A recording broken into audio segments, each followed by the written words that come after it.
Hey guys, I'm Tommy. And today I'm not serving up gross food to our hosts or dancing around in a bear costume. I want to share some of my story with you, but it's not an easy one. See, when I was in the 4th grade, my dad sat me down and he took a deep breath and he told me that my mom had cancer. And unless there was a miracle, she wasn't going to make it. That was the first time I remember seeing my dad cry. And the second time was the day that my mom passed away. I didn't know God very well at the time, but I knew enough to be really, really angry with him. I felt robbed, and I felt numb, and it felt impossible because parents aren't supposed to die. Some people tried to comfort me by saying things like, it's all part of God's plan, or everything happens for a reason. So God's plan was taking my mom. That's God's plan. Everything happens for a reason. That didn't make any sense to me.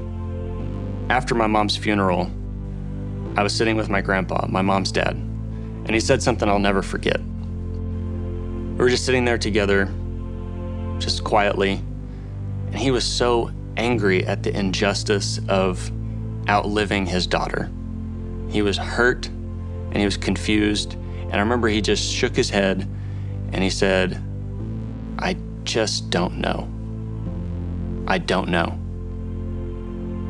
And the weird thing was, I felt a weird kind of relief hearing him say that it was okay to not know, to not have the answers.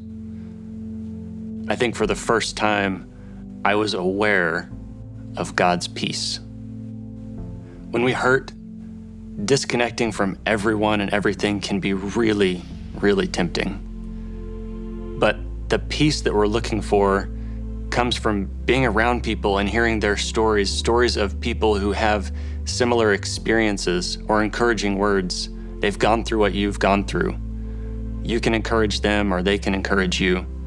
They can remind you of God's faithfulness and you can remind them. God is perfect and he loves us and he's holding us and he's restoring us even when we can't feel it or see it. And he loves to use people to do that work.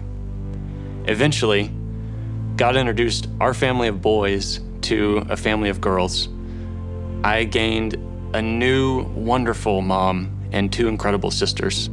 And all of the hurts and pains and struggles on each of our family's paths that we had been on that brought us together, it was part of our restoring, but it also made us stronger. We were better because God brought us together through all of our hurt and pain. We can trust God even when we can't understand. And when you're hurting, you can ask God to remind you of his truth and faithfulness. And don't try to do this alone. We need each other because God created us for community. I don't always know the answers, but I always know that God is still in control. When your heart is broken, try praying this peace prayer. Fill in the blank with whatever breaks your heart. Words like loss, death, divorce, tragedy, words like that. Here's an example. When my heart is broken by hurt, God, increase your peace. Mend me with peace and give me trust. You are still in control. Amen.